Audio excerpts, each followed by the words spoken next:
Hello and welcome to another stream of the AOR Podcast 2 GT3 Elite League on the PC platform. I'm Fisi, and unfortunately we are missing a certain man in the commentary box this evening.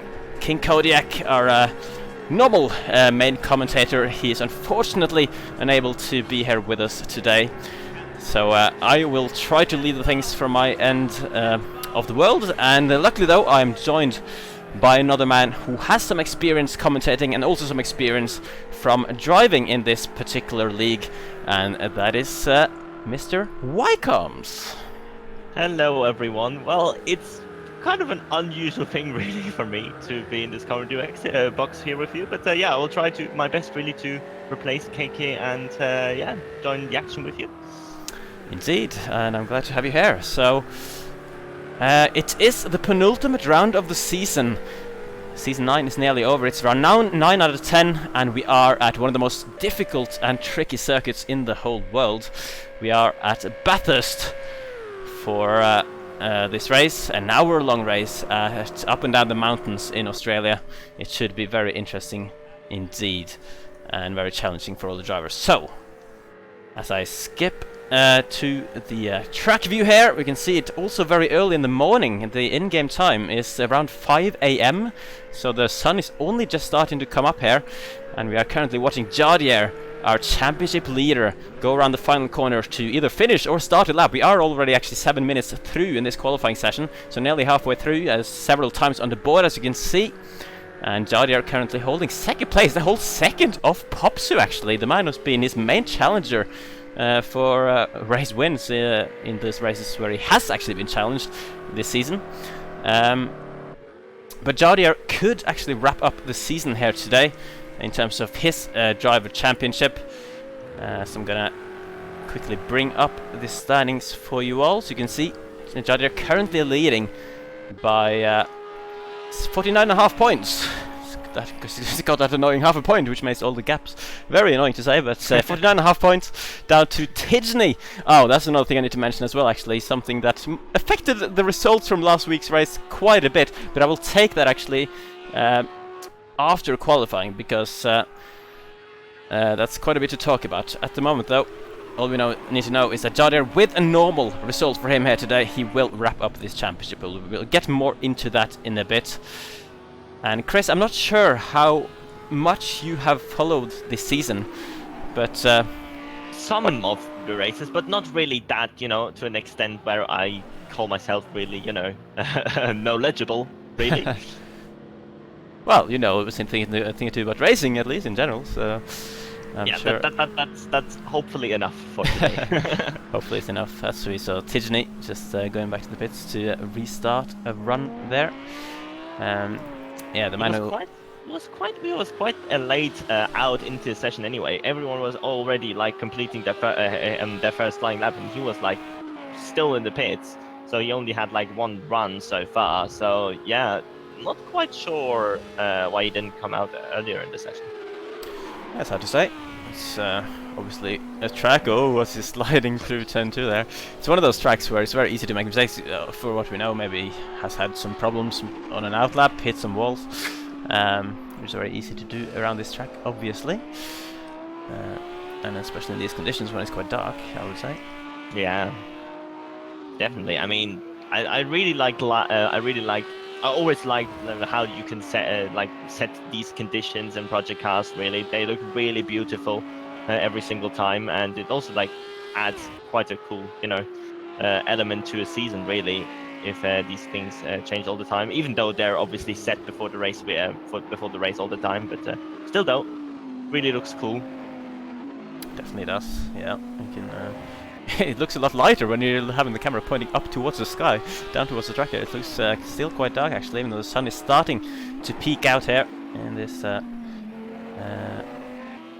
Wednesday morning, even though it's evening for us, I guess.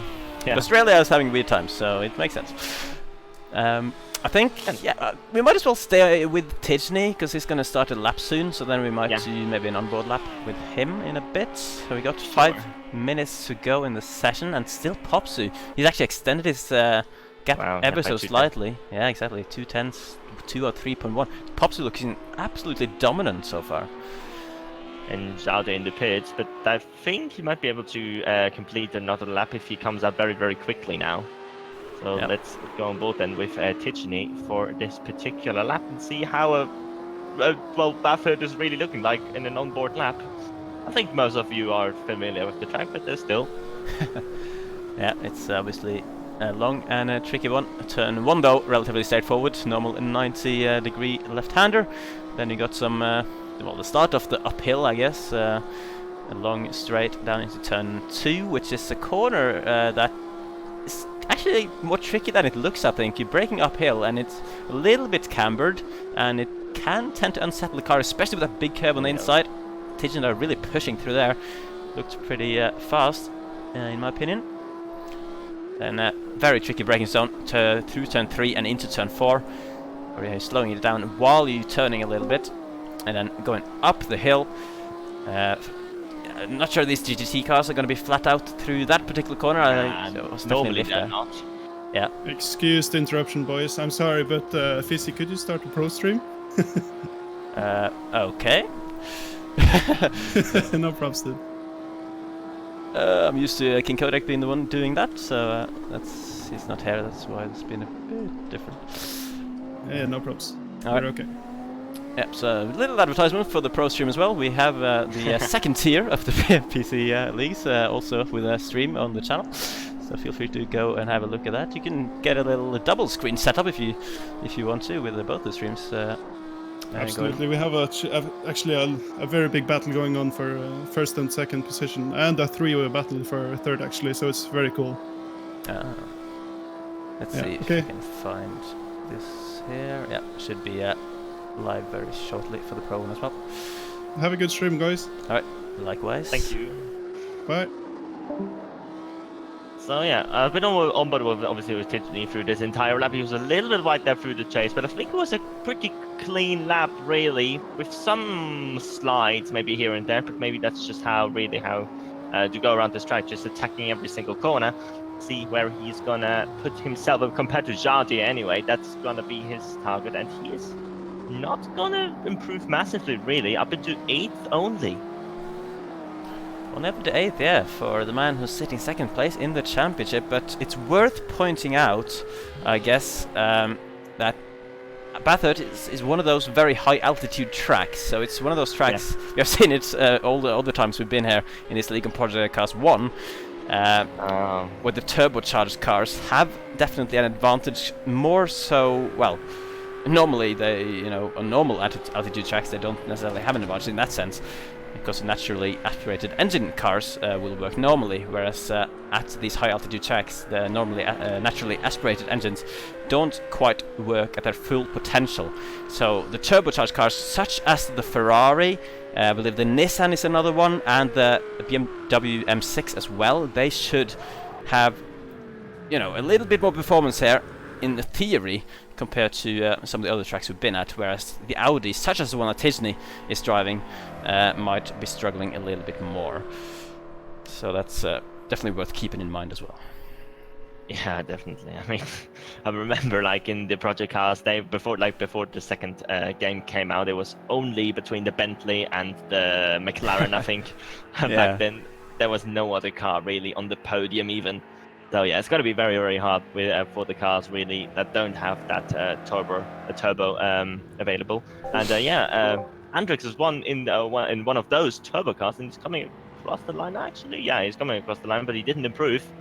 Someone who did improve actually coming up into second place was Mr. Van Omen up into second place, beating his teammate, Jardy? Yep, teammate Jardy indeed. And it's actually very close. Second, third and fourth within a 10th there. Van Omen only a 10th ahead of his teammate, but 2 positions ahead. Jardy are actually coming towards the final corner as well, and will be looking to improve on his current lap time. Here we go. Will he be able to challenge Popsicle for the provisional pole? No, but he will move up to second. A couple of tenths quicker than what he had already. And that's very, very crucial, I guess, being on the front row. And I just don't know how the championship leader in the same car can lose 1.2 seconds to Popsu, but I'm not sure if was that a familiar sight, these kind of gaps from first to second in a qualifying session this season? No, definitely not. It's been way closer than that usually. We have some really, really close one at times where, you know, if you have the top 5 maybe separated by a tenth or two. Obviously a few times it's been a little bit bigger gaps, but never quite like this between the top 2. That's incredible what Popsu is showing here at the moment in this session. Okay, watching Andrex sliding a little bit through the corner at the bottom of the hill before embarking on the chase. The longest straight on the circuit down into the chicane. And Andrex, where is he currently? Up in 6th actually, that's not bad. Yeah. He's of course riding one of the turbo cars, the BMW M6 being a turbo car, unlike the BMW SZ4, which Noah and Iceberg are driving. That does not have that turbo advantage, but Andrex is utilizing that well at the moment. Is one of the few drivers now who haven't crossed the line for the final time through the final corner. Can Andrex move into the top 5? No, he cannot. But still a decent qualifier for him. We usually see Andrex outside of the top 10, to be honest, and then making up places in the race. But and that's just a classic Andrex. He hasn't changed really in all those years, has he? Nope, he has not. Sterovich still on a lap? No, doesn't going like very it. slow, is it? Oh, there's someone on the track. I think still someone going. That's Tapek. That's Popsu's teammate. Oh, that's not looking good. Yeah. It is indeed, but I don't think he's going to improve his lap with that kind of chicane. York is actually moved up to 12th, just ahead of Tapek. He's just completed a lap there. Is there actually a non-turbocharged car in the top 15? Oh, actually, I can't think, but, you know. Well, so the top 5 are all Ferraris, and then you have the BMW M6 in 6th and 7th with Andrex and Vernox. Got the Audi, though, in 8th and 9th, so Naserovic and Tijani, given that they are driving cars with naturally aspirated engines, they are doing a very good job up there in 8th and 9th, even though we do usually see them a little bit higher than that even. And then I don't really know about Doc, Rillo. Well, Yoki I know obviously in the BMW, but yeah. Well, that is qualifying pretty much finished. Over. Yeah. Just waiting for the session to load out, and here we go. The results should be coming up any second now, and Popsu has taken a dominant pole, unusually dominant. That is a crazy gap out to the championship leader, Jadier, in 2nd place, 1.2 seconds. And it's then in every sector. He's gaining 4/10 in every single sector. That is crazy. Yeah, there's 2 drivers at the bottom, Tedespak and Nick Mira, who haven't set a lap. I believe those might be having qualifying bans. I'm going to get back to that in a second. Yeah. Yeah, you can see the rest of the top 5, or the top 10, Van Oven, Alexis, Zal, Andrex, Vernox, and Service, Tijani, and Doc, with a solid starting positions. Rillo, Yorki then follow ahead of Tapek. Steve Sansuke making his debut in the league after joining. He's driving the Nissan. And then Rick in the Lambo, ahead of Iceberg, Hardway, Oblitor, and Tex Wheeler in the top 20. So those currently holding the points paying positions before the race has started. And then Poppleton, Domino, Mickersby, Noah, Tedespak, and Nick Mira will be looking to make up some places in the race to score those valuable championship points. That's a brilliant lap time there from Noah, to be honest. Let's see, what's it done? 2:28, yeah. Yeah. Definitely his accurate pace that we have. It's much brighter now. Wow. Yeah, so the time has magically fast forward an hour to about 6 AM in the morning, I believe. So the sun is a little bit more up now for the start of the race. And we have, how many cars do we have, since you can see the whole field 26. Here? 26 he was. Yes. So, yeah, it's a little bit more than last week. I guess people like Bathurst a little bit more than Zolder, maybe.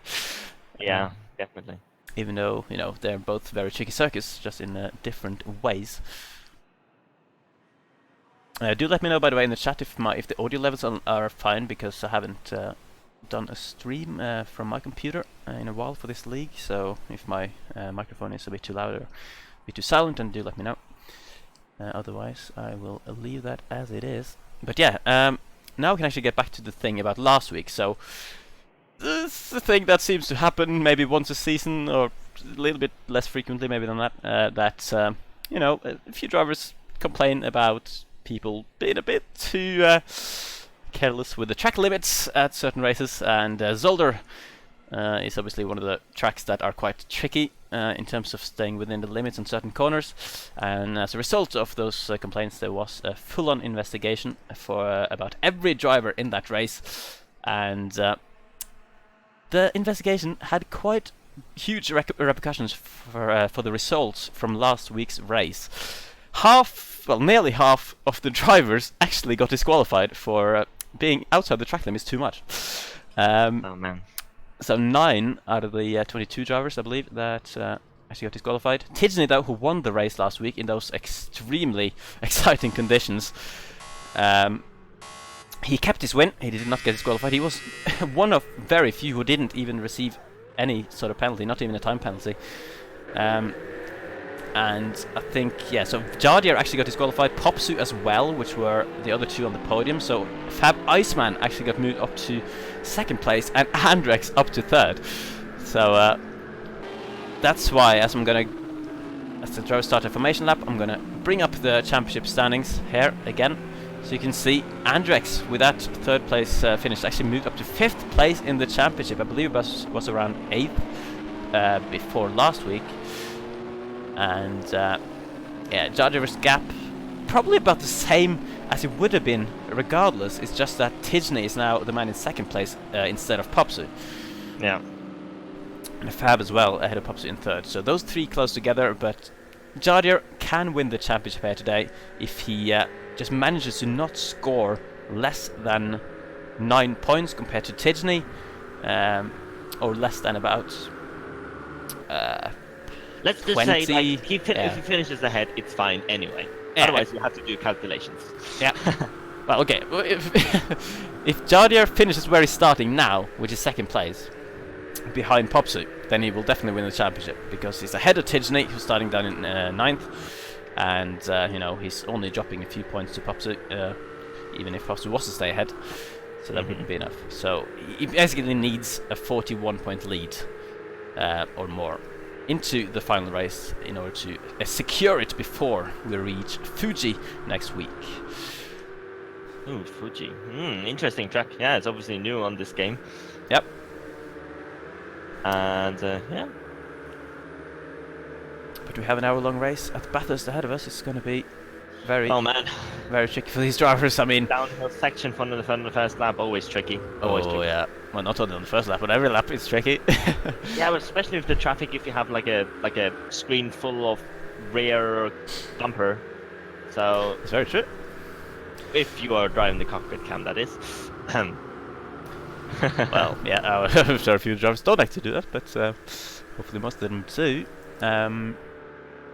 Yeah, it's going to be really hard for the drivers. An hour of racing around Bathurst is not only going to be sort of mentally, well, physically and mentally sort of tiring, I guess. Just staying out of the wall. You know, always around Bathurst is very likely to be a race of attrition, where if you manage to keep it out of the walls for the whole race, and you manage to avoid damage, and you manage to avoid incidents, then you are likely to end up with some good points at the end of the race. And I expect that it will be the same here today. So yeah, coming through the chase now, and we're going by the famous 2x2 formation, which got introduced pretty early on, I think, in the Project Cars leagues, and still is like working still the same, which is really cool to see, really, that the starting procedure, once it went to that sweet spot, it never really changed. So yeah, that's really cool. And I'm not quite sure from when Popsu can accelerate, but I think it's somewhere after the final corner. Yeah, it should be around the middle of the main straight here. So Popsu readying himself to go, and he's already pressed the acceleration, and Popsu starts off this 1 hour long race at Bathurst in the lead of the race. Jardier in 2nd place, and then 3rd, Van Ommen being challenged by Adelexis a little bit. Andrex as well on the outside of Vernux there, our reigning champion, but maybe only until the end of this race.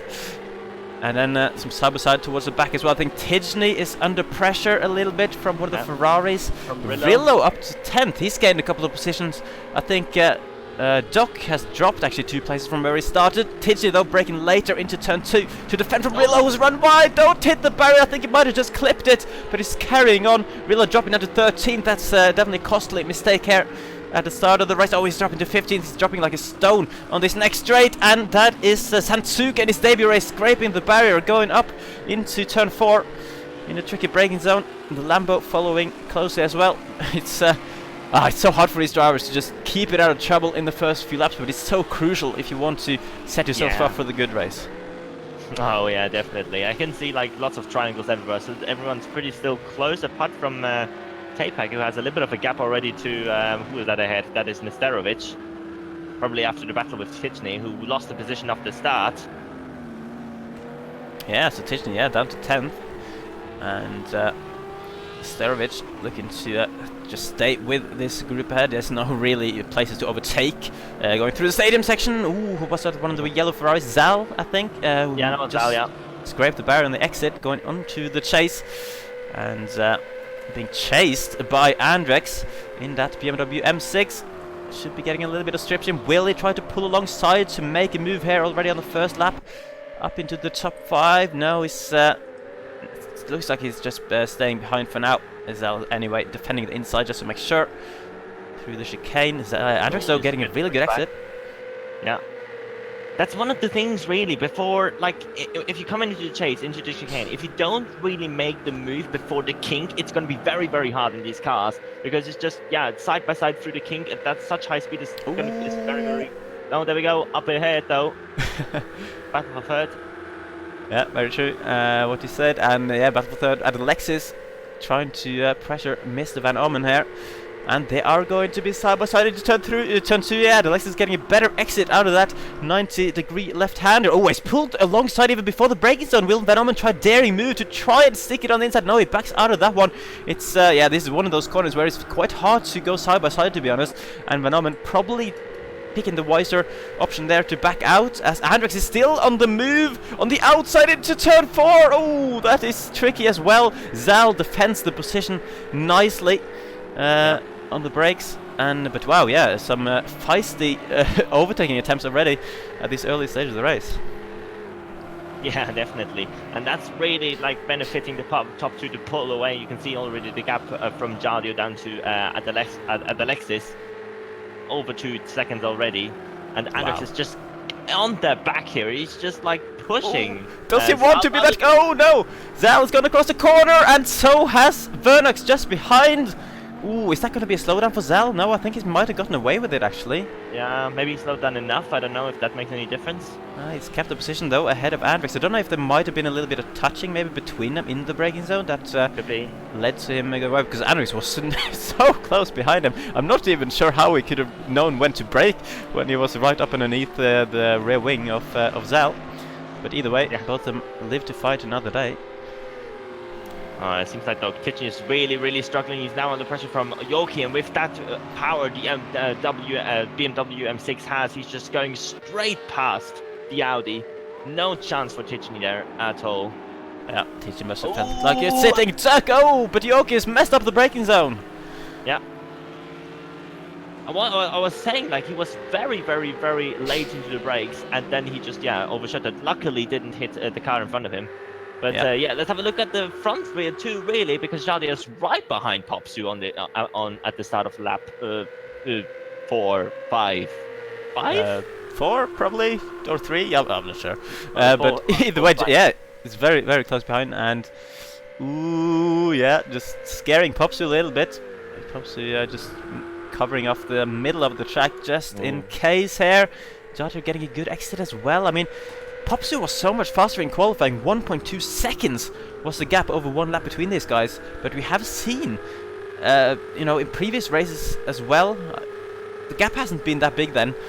But Popsu has taken some pole positions. Jardio has been in 2nd place, and despite that, the pace in qualifying, Jardio has ended up being all over the back of Popsu in the race. Oh my god, Popsu clinking those curbs as well, but he's keeping control of the cars and actually pulling a gap here, going up the hill. But will Jardio manage to pull it back in, going down it? Yeah, that's going to be the question. Yeah, I wonder really where Popsus wants to make up the time. And maybe it's in that section where he seemingly goes way closer to the walls than Jardio does at the moment. Yeah. I Yes, mean, obviously, definitely. I mean, Jardio definitely has like the championship in mind. He knows like he doesn't need to win this race. Maybe he wants to win the race, obviously, but he doesn't need to Yeah. really. Whereas Pops is probably fighting for second with Tichney at the moment. It's definitely interesting what Jaria's mentality will be in that sense, because yes, as you said, to win the championship, he could just stay here and chill behind Popson for the whole race. Really, doesn't need to try and push and risk going past him. Wait, but did Zal actually drop down after all? Oh, 8th place. Yes, he's behind Asterovic now. He was ahead of Andrei, so he's dropped 3 positions. Yeah. That's So maybe there was a slowdown, a delayed slowdown. Is that possible, or would it have been an immediate slowdown anyway? I'm not familiar enough with how the slowdown works really to know how quickly you have to serve it, but I'd be surprised. Well, normally we see them served relatively quickly, I think. So maybe he's had another little mistake. It's hard to really say. Either way, Zal has dropped 3 positions, and I'm sure he'll be quite frustrated with that. But we know he has the pace, and of course the Ferrari with that turbo charge has the pace as well in the straight line to go past the Audi. He's got to be on the outside though, and Asterovic might look to defend it, but no, he does exactly what Venom did a couple of laps ago. Backside of it, doesn't risk anything at this stage of the race. Maybe knows that Zal might be quicker anyway. It's not really worth it risking a whole race just to keep him behind at this early stage of the race. Oh, so Rillo is now down in 25th as someone is out of the race. I think no, it's not Nick Meadow, because Nick Meadow's up into 16th already. That's a good start for Nick Meadow in the Nissan, and he's catching the other Nissan, which is Sansuke. It's kind of interesting that Sansuke has like a bluish livery, because I know him from the Assetto Corsa like in bluish liveries as well. Not sure if that's intended. Yeah, he might be. Maybe likes those bluish liveries. It certainly looks quite cool. Sansuke is doing a reasonable job, I would say, on his first race in the league, up in 15th place. I mean, he's at least on for some points here. Points scored all the way down to P20 for this season. He's going down the hill and seemingly pushing reasonably hard. Yeah, definitely. Last lap was a 207.6, which is a little bit like 2 and a bit seconds off, but that was basically where he was in qualifying as well. So it's basically like keeping his cool together, really, so far, and doing some consistent laps. Yep, doing similar lap times to everyone up to about 8th, I would say. Yeah, definitely. So let's see who is very reasonably close. Nesterovic behind Zal still, but obviously Zal just made that move at the beginning of that lap, so yeah. I mean, I don't think the Audi's really going to overtake any car here today. It's going to be so hard. It's going to be really hard, yeah, definitely. It's, because I think as well, Tichney is stuck behind that Ferrari there. Yeah, let's see now actually, because Tichney got a better exit out of the first corner, but then you can see what happens. It's not a massive difference, but you know, normally with a better exit and a bit of slipstream, the car behind should at least get a run, but the Ferrari just pulls away and Tichney goes a little bit deep. I mean, he has to do it on the brakes, really. Get the most fantastic exit of his life, really, at the beginning of that straight, and then, there's a little bit of a mistake there from Tapek as well. But yeah, it needs a bigger one than that, really. Yeah. The thing is, because, you know, Tichney might be quicker through this sort of section and going up and down the hill, but there's not really anywhere to pass at all going through here. This is all about survival, just driving this section there, unless the car ahead makes a mistake, and even if he does make a mistake, you're quite likely going to get caught up in it with the walls as they are here. Tichney just trying to stick behind and keep it clean for the time being, which he has done through the first part, and then this is a tricky corner as well. You're slowing it down and then you're immediately on the brakes hard down the hill through the left-hander, and then normally would come the best overtaking opportunity of the track, but that's where the Ferrari bye. Yep, it's completely gone already, and that's gonna cause frustrations for Tichney and the other Audi and other drivers and the other drivers with not naturally too aspirated many. engines. There's not too many really cars that don't have powered, non-powered engines really in this league. It seems like. No, well, certainly not to us front of the field today at the track like this. Yeah. We have some BMW Z4s. We have, I think, the Porsche fits into that category. Porsche. Yeah. But those are I was probably. like that. Yeah, you were last season. Weren't you? And how was the Porsche? Very nice car, but a sitting duck on the straight. Maybe one of the slowest cars on the straight. Yeah. But it was really nice to drive. So yeah, I liked it. With 2 Porsche drivers, so this season Mickey Spee and Tex Wheeler haven't done particularly well, although actually after all the penalties and disqualifications that were dished out after last week's race, Tex Wheeler did get moved up to an 8th place finish at Zoller, which takes him up to 14th place in the championship. Oh my goodness! Huge mistake from Hardway. Oh, don't do that. Oh no, he's been caught up by one of the Nissans as well. That's unfortunate for Nick Meadow. I think Hardway, it was very small margin to get the car spun around before those cars came around the corner. The first one avoided him, but then Nick Meadow, I guess, will have been a little bit blinded by that car ahead of him and didn't see Hardway in time. It's very unfortunate. It's probably a bit of aero damage, and according to Yorkie, if you get 5 to 10% of aero damage around this track, you're probably losing about a second a lap. Wow. Yeah, it makes quite a that's one of the things I remember. Like a little bit of aero damage makes quite a big impact really on the performance of the car. And I can expect, like, especially down the hill really here, it's not gonna feel great really. Yeah. And this is where you really need a car to feel great. If you don't have confidence and comfort in the car going down this hill, you're gonna lose a lot of time. Yeah. It's such a tricky section. But Hardway carries on. There's certainly going to be some damage to his car and probably the front of Nick Meadows' car as well. Yeah. But that Nissan does at least have the turbocharge, but he's followed by another car with the same advantage, and that is the Ferrari of yeah, wow, look at this. He's going alongside even though he was nowhere near, or Nick Meadow nearly on the grass there before the braking zone, but he's managed to keep the position from before the Mao, so very strong on the brakes there by Nick Meadow. Yeah, good job by Nick Meadow, who is looking to the pit lane. Yeah. He's going to get some damage repairs most likely then, in that case. Oh, this pit entry, I hate it. I hate it. I hate it so much. It's certainly a tricky one. Sometimes you forget that you came there and just go straight across the grass.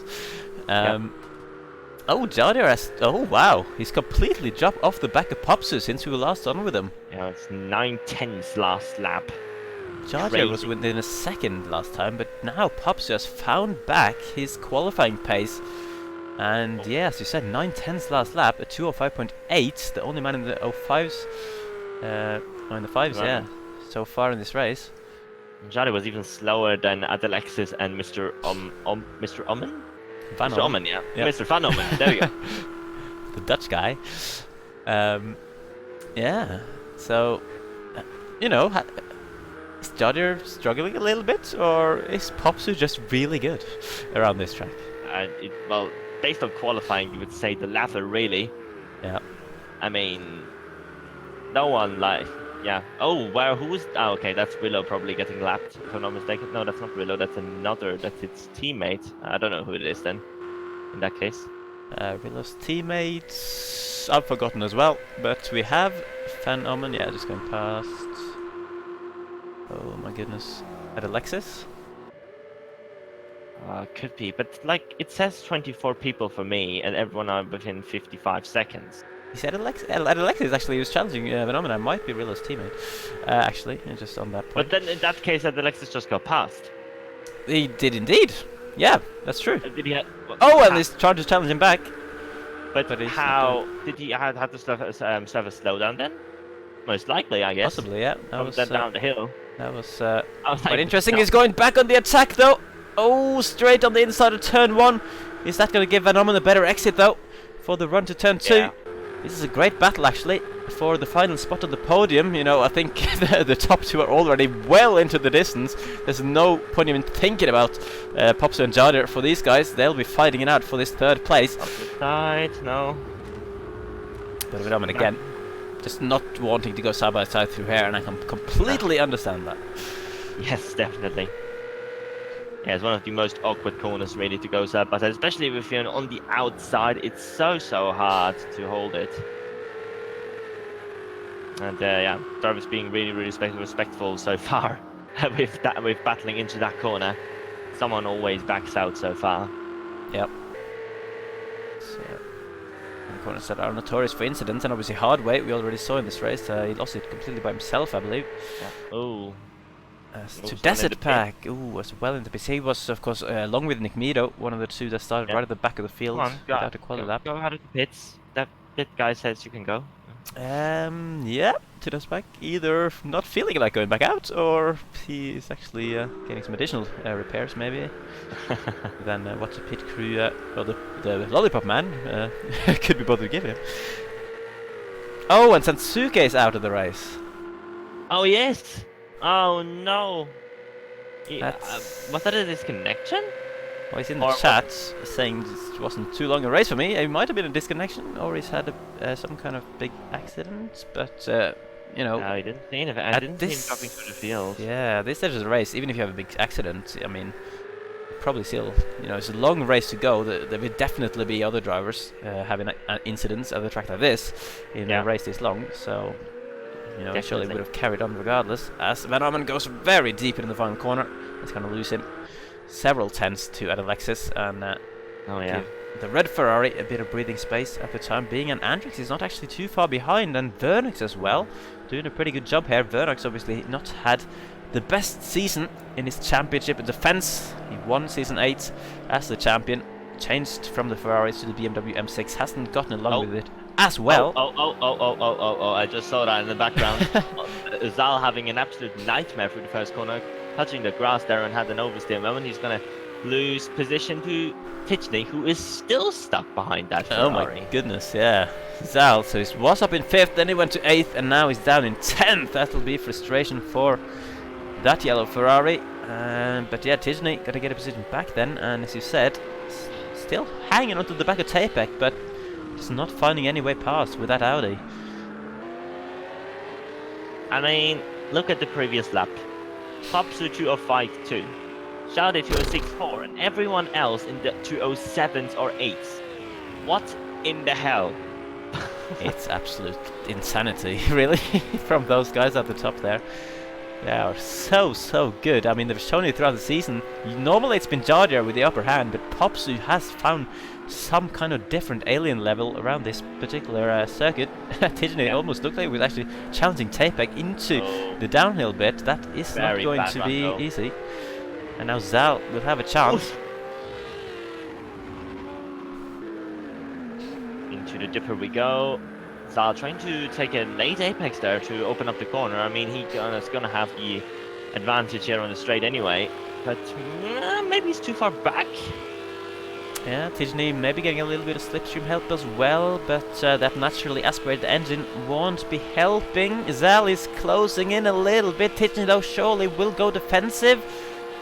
Or doesn't he feel the need to? No, he felt that he had that covered, and he did indeed! Oh. Bit of a wing always off the track. Tichney with a little mistake there, and he's dropped behind the Ferrari. It's when you got a car, this is when you got a car that can't really overtake Ferraris anyway, then you definitely can't afford to make those mistakes that puts you behind them when you were ahead in the first place. So, yeah, I agree. That will be annoying for Tichney. It's gonna be difficult. It's gonna be so difficult to gain any more positions really for him. Yeah. By simply making moves, I don't think it's even possible. You need to rely on other people hitting walls and stuff like that. Yeah, exactly. Gonna have to rely on some mistakes really from the guys ahead. Zaldo going straight in the attack on Tapek, it seems like. Those two are now very close together. Zal looking to get back his 8th place very quickly indeed. He's a very good pace. He seems to be very aggressive with to the walls as well. Yeah. It's something that characterized Murphy in the early part of the season at least. Murphy, unfortunately, one of the guys that not actually racing today in his Ginetta. But he this other season was the guy who had really, really strong pace, but kept making mistakes. And so far in this race, Zal has been the one taking that role. He's got a little bit of damage, it looks like, as well, actually, on the left side of his Ferrari. Could be by scraping the wall maybe once or something. Yeah. Not sure how much that will be affecting him, but just popping up at the top of the bump there as he brakes onto the long straight. Let's see. Ferrari against Ferrari. There's no engine advantage between these two cars, just a little bit of setup advantage or setup difference potentially. But Zal is not really close enough to do anything on this occasion. He was looking very close going over the hill. He's dropped a bit of time on the exit. Okay, no, never. Wait, what? Okay, my timing was just messed up. Never mind. Yeah, it's a little bit inconsistent sometimes. Oh, here's a close battle. I can't see what position these are in because I'm only seeing the top 16 when I'm broadcasting. Sorry, that's P17, Tex Wheeler, and that's Hardway behind. Yes. So they're running for P17 and 18, but Hardway seems to be considerably slower for reasons. Oh yeah, probably with the damage still he received from that tap with Nick Meadow. Nick Meadow went into the pits. I think Hardway didn't. No, he didn't. Is Nick Meadow back out of the pits at least? He is, yeah. There we go. Yeah.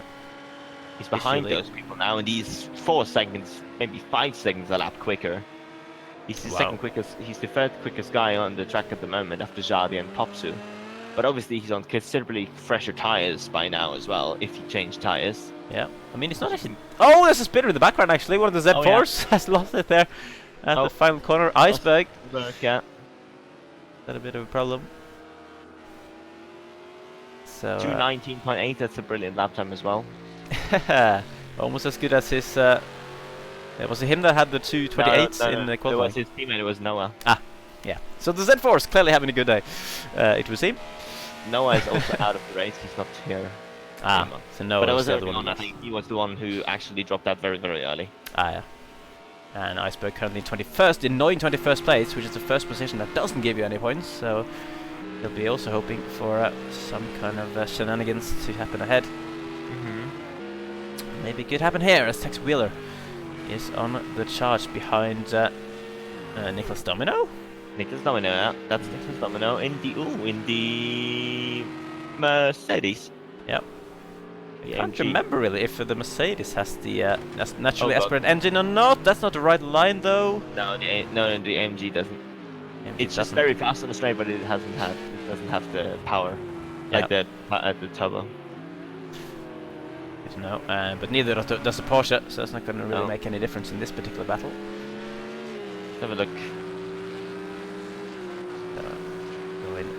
Going down the hill for a bit, and then going up the hill for a bit, and then going down the hill for a bit. No changes in the gaps there really. So I don't think the slipstream effect is too powerful really in whether it's on this game or in these particular cars. But certainly compared to certain other games that we know of, where the slipstream can be very powerful indeed. That seems to be quite the same case here. Zal still behind Tapek, so despite him being in the same car, he has not managed to find a way through. So maybe it's not only the case, Tijani struggling to get past Tapek. Well, maybe it wasn't only the car, it was also the case that Tapek is just not doing anything wrong, really. No. I mean, he's not his pace is not bad at all, but oh my god! Wait a minute! Oh, we have had something happen at the top. Oh, what's happened? Oh. Yeah, exactly. Jardier, why is he third? He's behind at Alexis and he's had huge damage and he's letting his teammate through going down the hill. Mr. Van Ammen into third and Jardier has had a huge problem. We have not seen this all season long. We have seen some very minor mistakes from the championship leader. We have not seen a big one, and based on the damage at the front, that's a big one. That looks like a huge one for Jardier, and that might require a pit stop based on the pace he was going down that hill. Oh yeah, definitely. The question is now going to be, how long is the pit stop going to be? Okay, for me, some damage got fixed and it unfixed itself again. Yeah, briefly, but it still looks pretty bad. Like the bonnet is just not as there we go. long as it should be, and well, actually, he might not have his headlights on, but those are also not working if he's trying to have them on. And navigating that clumsy chicane on the entry, this will be very interesting indeed. So Jardier had a 49.5 point lead in the championship over Tidgney. Obviously, Tidgney is not scoring too many points as it stands anyway. But Popsu was the guy in 4th. Of course, Iceman is not too interesting because he's not actually attending today, unfortunately. But Popsu could gain a lot of points on Jardier, and if he gains more than about 20, then Jardier will not wrap up the championship today, and he will stay alive until next week at Fuji for the season finale. I mean, yeah. I mean, Tidgney is well ahead of Jardier now as well, so... Yeah. It's going to be not only for Popsu but also for Tidgney that will take maybe the championship to another round. So Jardier is still in the pits. That's a long pit stop. That's a huge amount of damage getting fixed on that. Ferrari is out of the top 16 now. So Hardway is now finally getting into the pits as well. Oh no, is Jardier even going to get back out? This is crucial stuff. I mean, Jardier, he still has a comfortable grip on this championship, but I'm sure he would have wanted... Well, I'm sure he would have wanted to wrap it up here today, to not have the pressure hanging over him into the final race. Here we go. He's going to rejoin the track, but he's going to be down. Oh, there's a car coming as well. Mickesby might make it out of the points for Jardier. Jardier in 21st place as he comes back out of the pit lane. And why that is even more damaging for his race, of course, we, like most races this season, we don't expect the drivers to make a pit stop based on tyre wear. So the only reason the drivers would go into the pits is if they get damaged. So the drivers that that don't get damaged, they obviously, you know, the gap they have to Jardier at the moment is the actual gap that Jardier will have to close out the race. And Jardier's gone for the aggressive dive already. He is in a huge rush to make his way back through, and obviously knows he has the pace on Mickesby, but that was a very daring move. Mickesby luckily saw it coming and left the door just about enough open, but stayed ahead. Don't think for too much longer, to be honest. No, but this is an annoying place to be, though, when you are the fastest car, because it's so risky to overtake. It's going to go side by side, and I think Mickesby realized that once he got his nose up the inside, he wanted none of that and just let him go, because that was probably going to happen on the straight anyway. Yeah, definitely. My God, you can just see how far behind Jardier really is. Tidgney and Zal and Tapek are already coming up to turn number 2. Wow, yeah. Jardier is not even in the chase yet. Oh my God, Zal! That's like half a lap of a difference that Jardier has to... Oh, Zal was slow down. So he's going to be too wide there, out of 2, and gotten a slowdown. Interesting. Tidgney says thank you very much. I'll take that position. I'm going to get back some even more points on my championship rival. See, that's how Tidgney can get past, and Tidgney is now up to 8th place. Yeah. Which would... Actually, let me quickly try and figure out how this is stacking up at the moment. So Tidgney, with an 8th place finish, would get 22 points, and Jardier obviously at the moment only getting 1. So as it stands, Jardier is not winning the championship here today. Yeah. Even though he will get some people, because he's 3 seconds now behind Iceberg. Then it's another 13 seconds to Brillo. Everything that's after that is going to be difficult, really, since it's almost 20 seconds to Tex Wheeler and Nicholas Domino. Yeah. Who are not really running good lap times at all. Well, actually, he might be able to get to them. But then, really, with Nick Meadow running into a 7th, it's like, I think anywhere but like ahead of, like, if Jardier could get into the top 15, it would be a huge achievement already. Yeah. Because that's 20 seconds to Nick Meadow. 20 seconds. There are some huge gap towards the back, definitely. Jardier now, of course, knows that he has incredible pace, but yeah, those gaps are going to be hard to close down, especially as we are actually already over halfway through the race. It's really flown by. Actually, it's 26 minutes to go out of the hour that we had on the clock here. And Jadier is coming though up to one of the Z4s. That would be Iceberg, I guess. Yeah.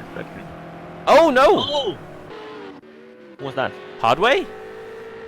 I think it might have been. I think it looked like the Audi of Hardway potentially. No, he's there.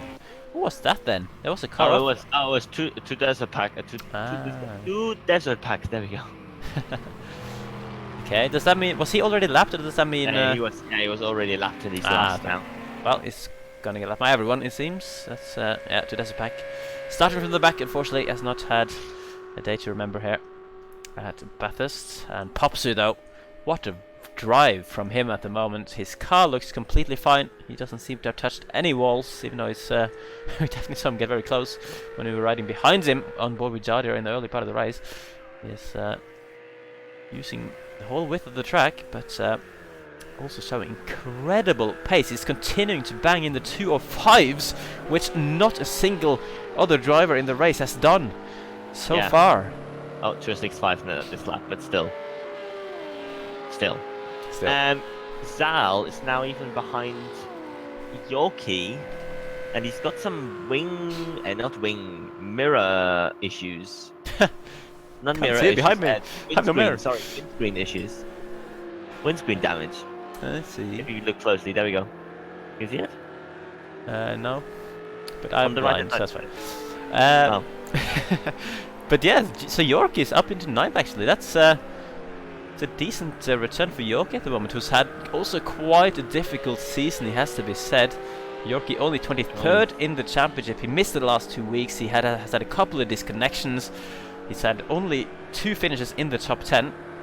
So I'm sure he'll be keen on making it another one here today, as Zal is weaving down the straight. He is clearly assuming that we're on board with him and showing some frustrations potentially. I'm not too sure. I mean, clearly, Zal should really be higher up based on his pace in this race.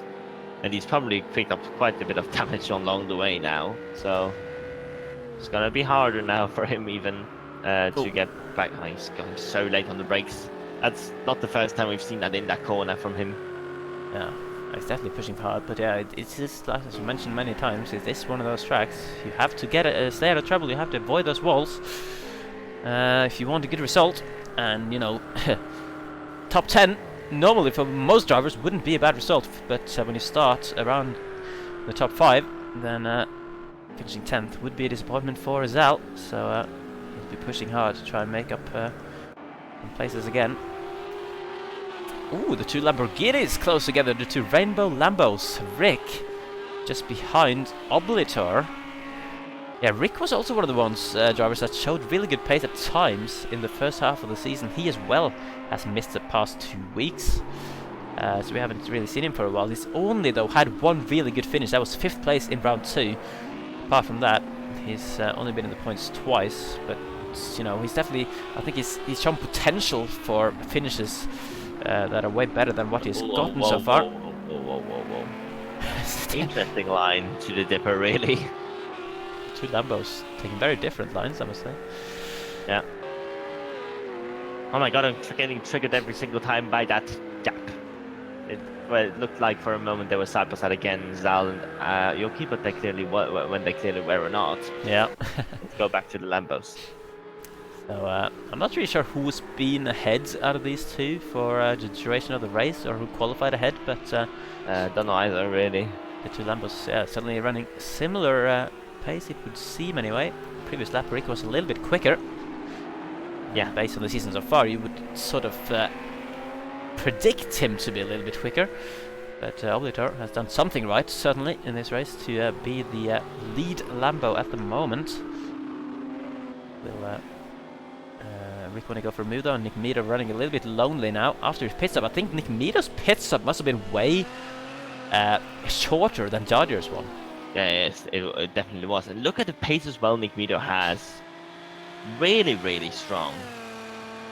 I think, like... Oh, wow! 205? Yeah, 205.7. That must be the only driver who's been in the 205s apart from Popsu this race. Yes. Wow. Definitely.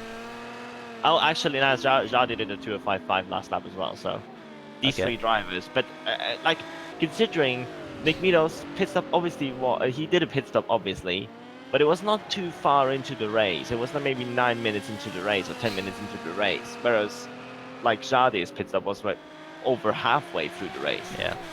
I think Nick Meadows really has some serious pace, and I think if it wouldn't have been for that qualifying ban, he would have challenged for a top 5, guaranteed. Yeah, that's a shame really for him that qualifying ban fell on the wrong track. It would seem for him, especially when you are at a track that is, reasonably tricky to overtake. Even though it's got a couple of decent straights. Yep. Nick Meadows is fantastic pace at the moment. As we have King Kodiak in the chat, and yeah, exactly. You're probably wondering what on earth has happened to Jardier. We haven't seen him really out of the podium position, certainly at any time this season. I would say top 2. Out of the top two. I mean, finishing has never been out of the top 2. Yeah. So yeah, he had a big, you can still see visually the damage. He's been through the pits to fix that damage, and that's why he's so far back. But we didn't catch it on the camera, but he's had some kind of big clunk with the wall somewhere, presumably going up or down the hill. And he was stationary in the pits for a long time, though. He's going to make up a position here on Rillo, I believe. For P number 18, that is. 18th in the race. Rillo lets him go at the end of the straight, so Jardier is picking up a few more points for him. 18th place would give him 3, I believe. It would indeed. Whereas Popsu, of course, on course to score the full 40 with this win, and plus the 1 bonus point he got for pole position as well. And maybe is there still a bonus point for fastest lap as well? I don't believe so. Oh my goodness, Jardier is probably having a drink or something down the straight. Maybe something else. Gonna get off this wheel. Lol. That reminds me of something around this track. Yes. But that was a different game and a different thing. Anyway, let's have... Oh, wait a minute. What has happened? Tidney is in 8th, which is... Oh, he's behind Yorkie. Wait a minute. Yeah, what has happened here? Wait, wait, so, wait. Was that it might have been like a legitimate overtake we've missed. Ah, interesting. Because Yorkie is running serious pace at the moment. He's faster than 3rd and 4th. He's pretty much faster than anyone really ahead of him, apart from 2. And he does, of course, have the turbocharged cars, or one of the turbocharged cars.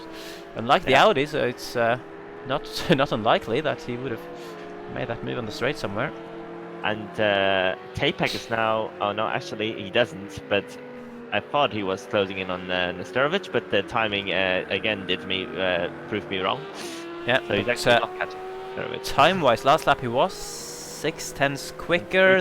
This time he was 3/10 quicker, so you are right in that sense. He's actually closing in on Nesterovic on lap times at the moment. But Yorkie is 7/10 quicker. Wow. Wow, Yorkie is flying. Yeah, Yorkie the second. Well, discounting Nick Meadows. Actually, I think Nick Meadows passed Rick down in 14th place.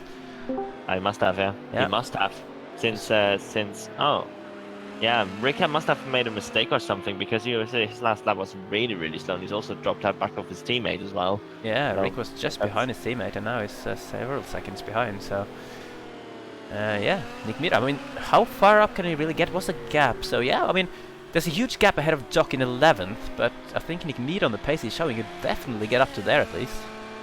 Yeah, I would definitely agree so. If he keeps it up and makes passes, which is not going to be... Well, actually on the Lambo it should be possible, but after that there are basically only turbocharged cars coming, so... We will see. 16 minutes left, 16.5 minutes left. That's roughly 8 laps, maybe a little bit less. 7, 8 laps. Yeah. So I think, do we have an intruder in the commentary box? Maybe. I wondered how long it would take. Hello, gentlemen. Thank you, Ycoms, for standing in for me for this evening. No problem at all. Yeah, Please nice feel free to continue. I wasn't kicking you out of the box. Oh, I mean, you're not in the session, so I guess you feel free to comment on things, but you obviously only have the YouTube feed, which is a little bit delayed. I'm afraid I am, actually, and I'm getting your camera feed. Currently looking at Nick Meadows' very really? Nissan. Yes. Oh, wow, I didn't okay. know how that would work, actually. I didn't know you could do that. No, neither did I. So, Interesting. yeah, it's someone to fill me in on what happened to Jardier, which is the first question that I had on my mind, and probably anyone that joined the stream late. It's like, what the hell happened to him? And yes, he introduced himself to the wall, I understand. Yeah. So yeah, again, we didn't see the incident. I wish I could have seen it, because that's the first big incident that he's put upon himself for this season. We've only seen very minor ones earlier on, but yeah. It's very uncharacteristic. I'm not surprised to see a lot of battered cars here. Nah. Yeah. Having tried to race here before, it's a real pain. It's on the run down through the mountain that really catches you out and just you streamline your car straight into the wall. Yeah. That was my excuse. It's yeah, the walls are so close on the corners. They've got these slow corners, just left, right, going all the way down. So there's battling ahead of Jardier, actually. So that would be Tex Wheeler and Nicholas Domino. And Domino for 16th place. So that might be a little bit annoying for Jardier, actually. I think it would have been easier for him to make up the positions if he caught these cars when they were by themselves, rather than when they were battling. But Definitely. let's see if who will make the move first. Will Tex Wheeler get ahead of Domino before Jardier tries to make a move on him? Yeah, I don't think neither of them are going to be close enough on the straight, unless Tex Wheeler would have had to be really daring on the brakes. Oh, Domino going a bit wide though. Are they going to be side by side into turn 4? It's going to be a tricky one, and Jardier actually coming straight up the inside before we even reach turn 4. But Jardier making up one position, and I expect he won't be long before he makes up another. Yeah, definitely. Next straight is going to be his next opportunity. Obviously, again, like you mentioned so many times already in this broadcast, he will have the straight line speed advantage, even though probably the AMG has got the best straight line speed out of the cars that don't have the turbocharge. Yeah. But yeah, it should be only really it shouldn't be too difficult for Jardier to get through if he gets a good exit out of the dipper. Well, let's see if he does do that. Using a lot more of the track certainly in that section, and now that tricky braking zone down the hill. It just looks like Jardier is pushing a little bit more on those brakes, just feeling a little bit more comfortable. And now the run should be extreme going down here for that Ferrari, pulling to the left, which will give him the inside, of course, for the chicane as well. Gonna be side by side though, into the kink.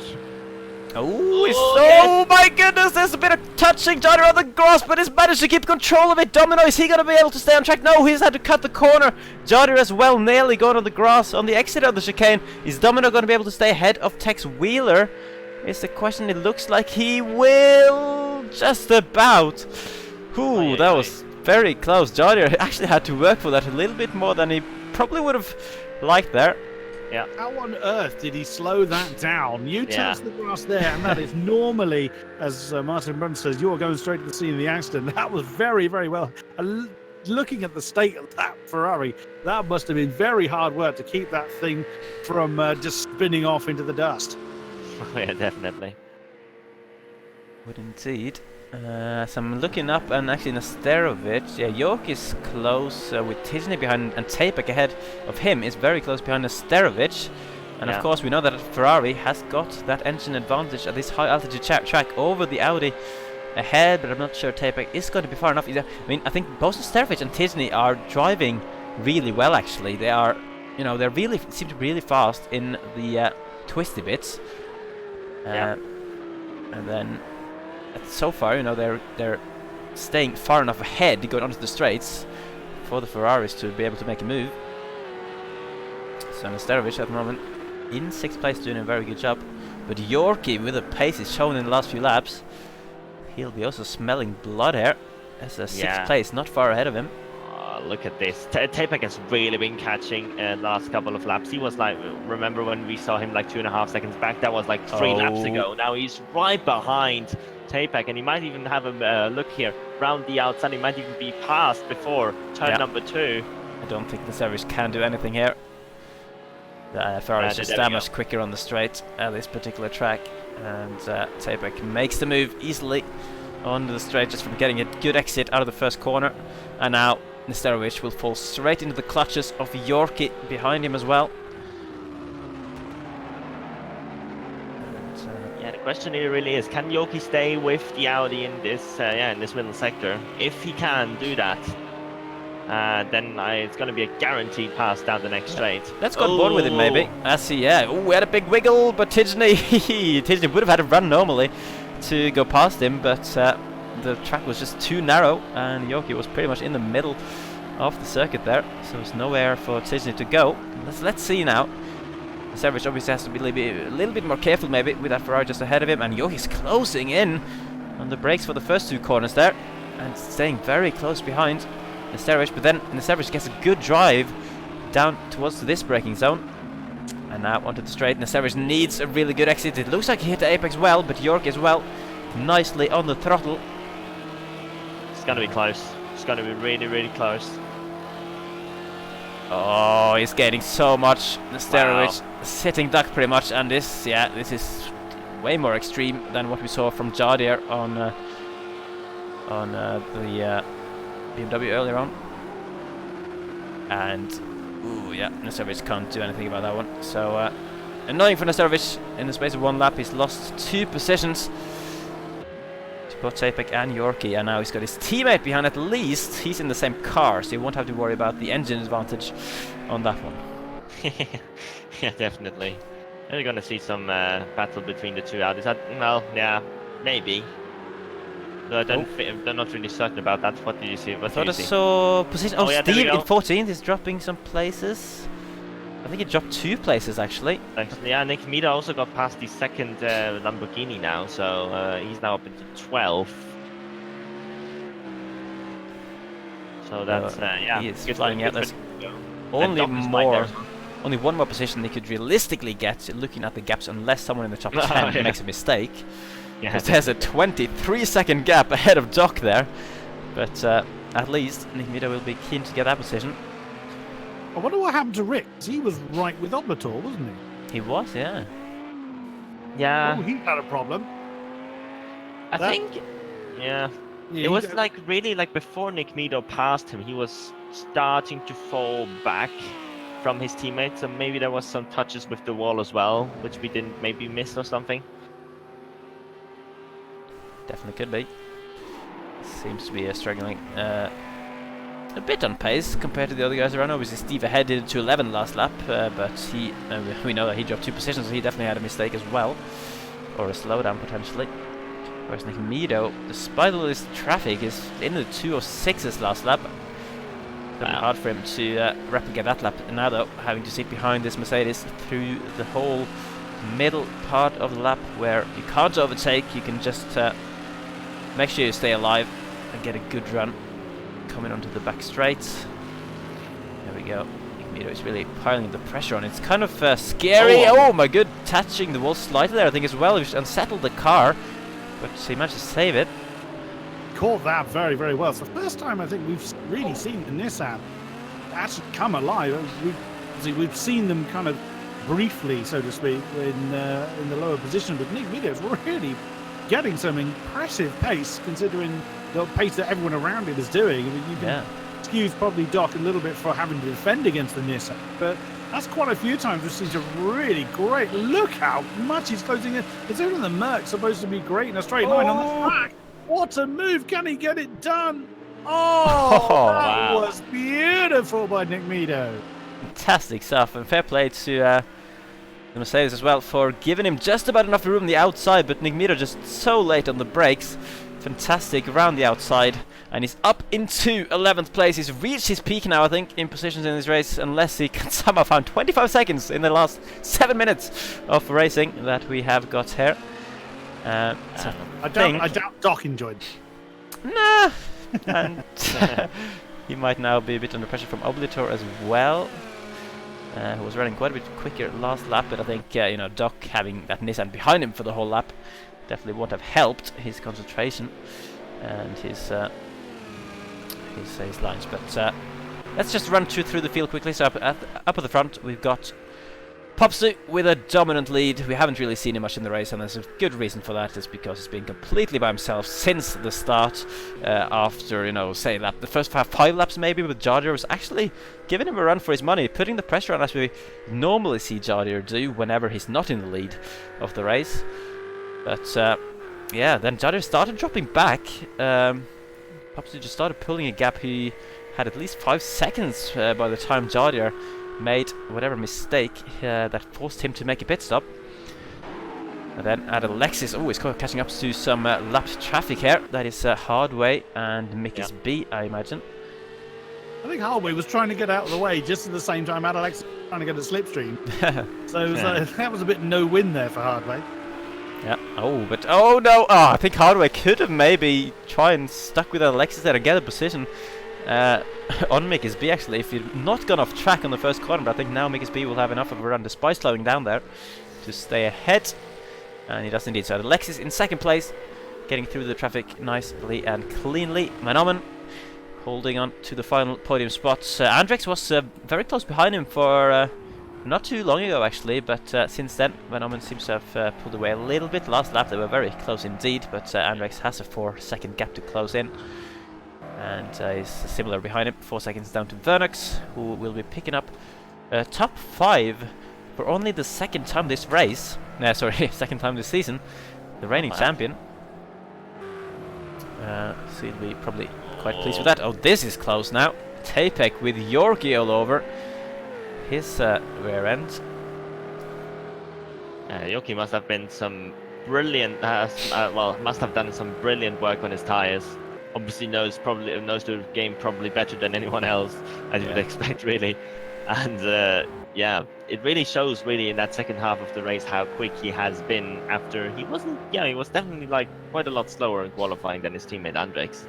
But now in this second half of the race, he's really come alive and he's making some crucial moves, and he might even get into the top 6 here. Might indeed. And yeah, Yorkie's best result of the season is P8. Tapek's best result of the season is P4 actually. He's had a 4th place back at Red Bull Ring in the wet weather, but he's not had too many of these great results, so I'm sure he also will be wanting to hold on to that position. Both of these cars with the turbocharge, and running down the straight, Yorkie's closing nowhere near at this rate that he was doing on the Audi when he passed Nesterovic. He is closing. He is closing a bit though, definitely. Tapek not feeling the need to take an overly defensive line into the chicane though. So Yorkie might have to bide his time. He doesn't have much time though, only 3.5 minutes. No. I think he might just be 2 laps to go in this race for these guys now. Yeah. Or maybe, yeah, it depends on how far. It's 43 seconds, 3 minutes to go. Yeah, it's 2 laps. 2 laps to go. Yep. So penultimate lap, we think, for these guys. And Yorkie getting a decent exit, but Tapex wasn't too bad either. Will the slipstream be enough for the BMW? It's getting a very slight bit, but you really need to be more alongside going into this corner if you want to make the move.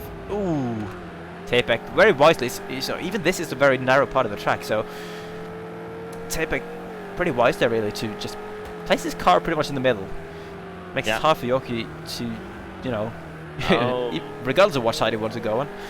I just noticed something. Tichny is through in his teammate, Nesterovic. Ah. But Tichny gaining another position. Tichny back up into 8th. That was the position that gave 22 points, I believe. Yeah. And Jardier is now in 16th position. And I don't think he will gain any more. He's 7 seconds behind Rick. Yeah, but Rick is doing decent enough laps, I think. Yeah. Unless Rick's making a mistake. Oh my goodness, both of these guys being very close to the walls, going down the hill. That wasn't good from Yorkie there. Off the apex there in that corner is definitely not going to help, since it's an acceleration zone after this one. I just feel like every single time people go through the dipper that they lose the backhand every single time, but then they actually get a very decent run. And we've seen another thing on the last lap as well. Tapek was really strong when it came down to the run to the dipper. Then Yoki was like really like close again at the end of the straight, but this time I think he's even a little bit further back than last time out. So Yeah. he's got all the work to do in this final lap if he wants to get that P6. Yeah, so by now Popsu will already have started the final lap of the race. He He's just already needs... the uphill section. Yeah, already uphill section. He needs to just have a nice clean lap. He doesn't need to push anymore. And needs to be a bit wary of the traffic ahead, you know. Nicholas Domino and Tex Wheeler, I think that is. Yeah, that's Yeah, there we go. battling. And, you know, it would not be ideal for Popsu if these guys have an incident going down this hill.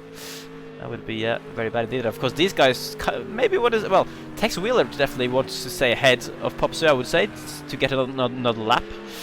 Yeah. Well, whoever is behind at the end of this lap, out of these two, will want another lap to try and get the position back, I guess. But if Popsu laps them, that is not going to happen. Oh, Tex Wheeler was so close to the ball there. If maybe he scraped it a little bit even. But I think they might be safe from Popsu. Although I say that, what in the hell is that straight line speed?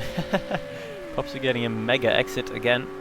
Yeah. But he doesn't really need to go past them. I mean, No. I think Popsu might just chill out unless Tex Wheeler actually slows down deliberately to let him go.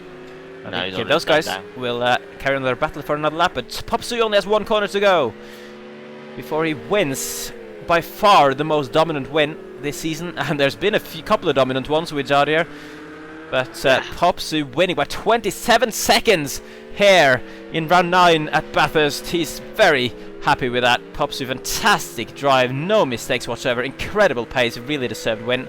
As at Alexis, that is not at Alexis, that's Rillo. That was potentially. Rillo, yeah. That's an interesting celebration. I quickly want to see where Andrex and Thing are the Tapec, but they are not too close. It seems like really coming into the chase. So that is at Alexis getting second in the end after he overtook Mr. Van Omen pretty early on in the race for that second place. So really good race for him as well. Yeah, great job by Alexis. His first podium in the league, so well done to Alexis.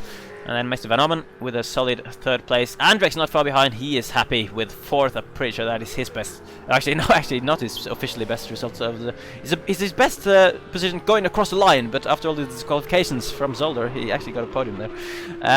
So Tidney picks up 8th place in the end, which is crucial for the championship. I think both Popsu and Tidney have done enough in this race, with Jadier down in 16th place, to ensure that Jadier will not wrap up the championship here today, which he was looking so good for doing, but with that mistake that put him into the pits. The championship lives on for another race until the season finale next week. Jadier still has a solid gap, but he's going to have to wait for the celebration. And look at this train going on here! That is Steve in the middle of it with a Lamborghini either side, and Doc is hanging on to 12th place, just ahead of all three of them. So some decent points for this bunch and a very close finish there. And then Jadier, of course, he is flashing us a little bit. He was the second fastest driver in the field based on qualifying, and probably his general pace throughout the race.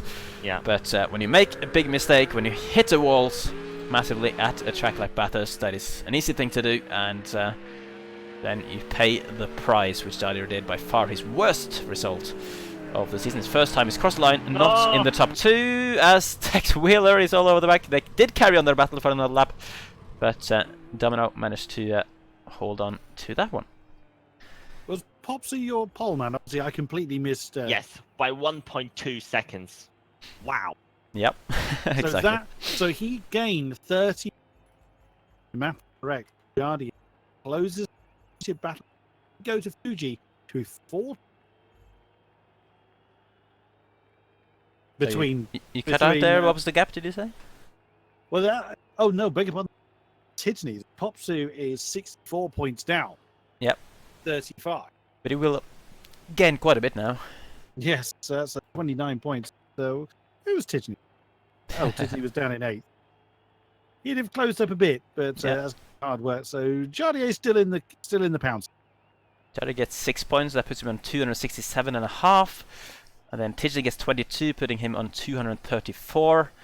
which is then, 33.5 points behind? So it still needs Jardier to throw it in the wall. Yeah, he needs to throw it to the wall next week as well, really, for him to not win the championship. Popsu as well will pick up 41 points, so putting him on 238. And I've completely forgot what I said Jardier had. That would be 267. 260. So, yeah, 29 points, yeah. There's still a chance. Jardier needs to do the job again at Fuji. But as tonight proves, I've said it before, even the greats make mistakes. The mighty Jardier is not immune to them. So it can happen. And Fuji is a relatively it's a lesser known track. It hasn't been in the previous game. So, Bathurst is in every single racing game out there is in the previous game. So it's had more laps done on it. Fuji, slightly more or slightly less known than Bathurst. So we will see.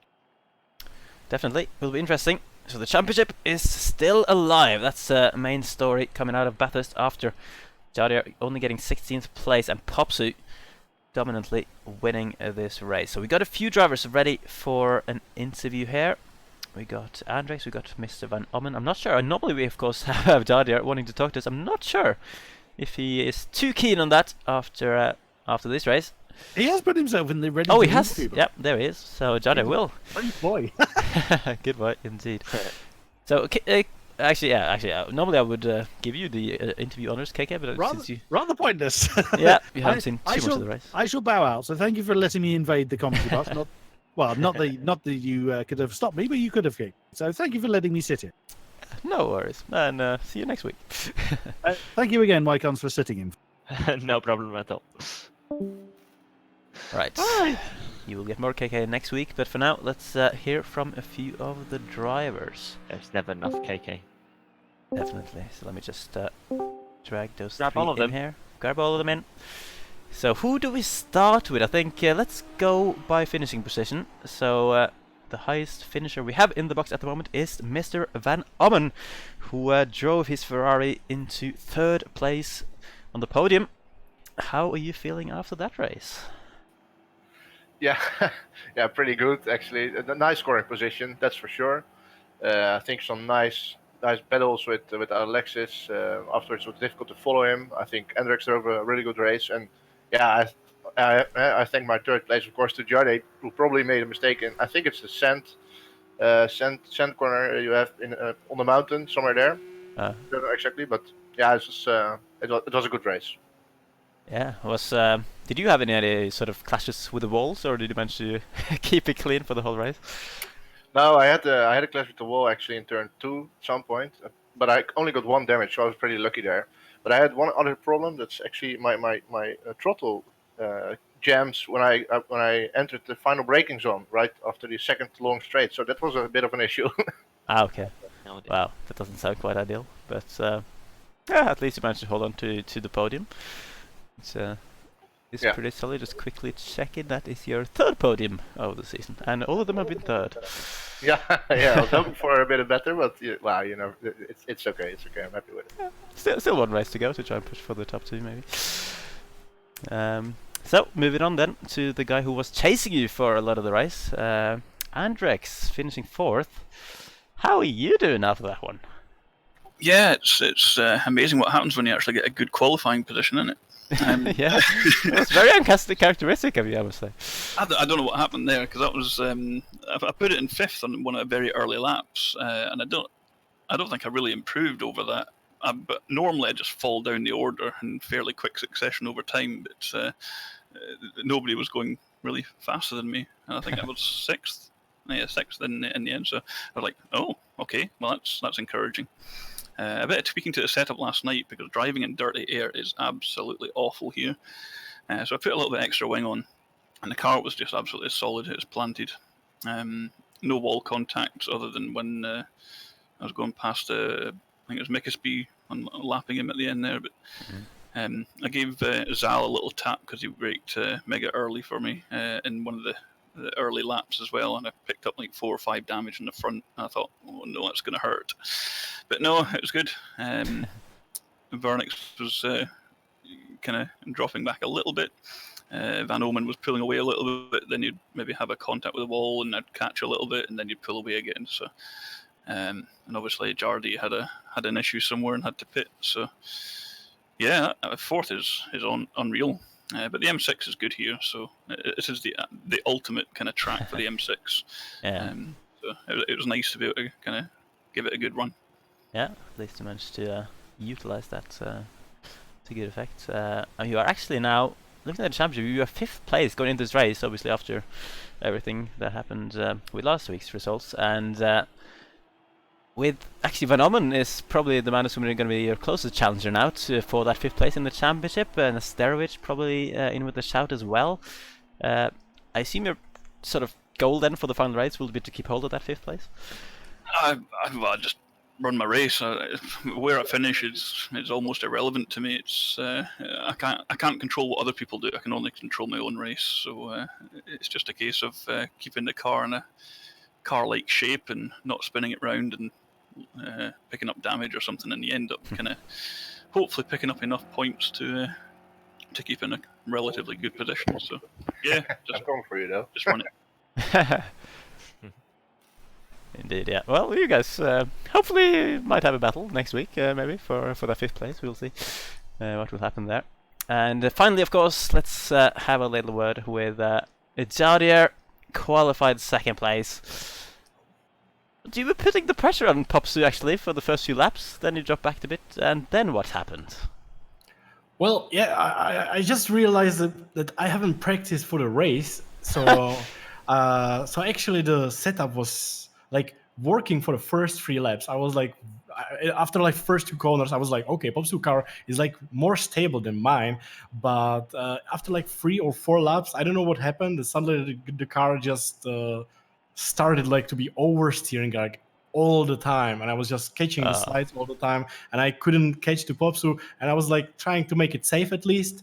And in the the left-hander, there's in the middle of the corner, the car just dives down and it just slides, and I was just saying in my stream that I'm gonna spin here, and I just lost the car at the moment. Wow. And I was praying not to hit the wall, and I hit it for like 12 damage, and my car was completely crooked.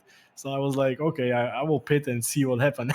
Yeah. I just wish I had like 4 more laps, because I was catching the group of 4 or 5 people in front of me battling. So I was really excited going there, but suddenly I couldn't make it. The race was too short for me.